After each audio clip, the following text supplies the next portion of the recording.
Like much of the South, Florida has a subtropical climate. That means mosquitoes. And in the 1840s, mosquitoes mean diseases like malaria are rife. In 1841, an outbreak of yellow fever decimates the population of northern Florida. And in the middle of all this death and misery, there's this guy, Dr. John Gorey, who is about to start working on an idea that is so big it will ultimately transform all of our lives. Gorey's hospital is filled with patients burning up with fever. Gorey thinks that if he can cool the air around his feverish patients, he can both ease their suffering and stop the spread of disease. And so he sets out to build a contraption to do just that.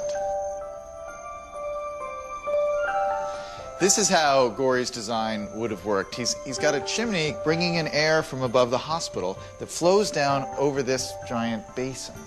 And he would take these huge blocks of ice and put them in the basin. And the result would be perfectly chilled air flows over the patients in their beds, reducing their fevers, potentially saving their lives. But shipwrecks along Hurricane Alley mean delayed ice shipments from New England. So one day, Gorey's supply runs dry. Now, Gorey has the crazy idea to make his own ice.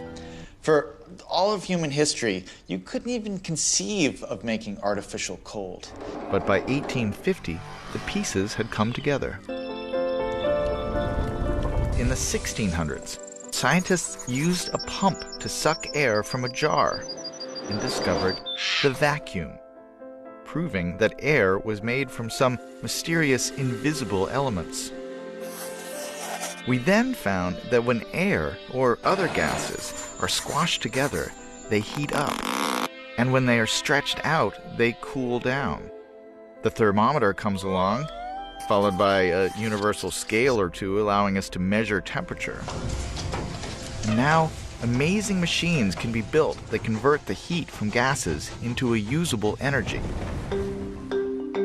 John Gorey brings all these ideas together and builds America's first mechanical refrigerator, a machine that makes ice. In the 20 years following Gorey's invention, there are 54 separate refrigeration patents filed.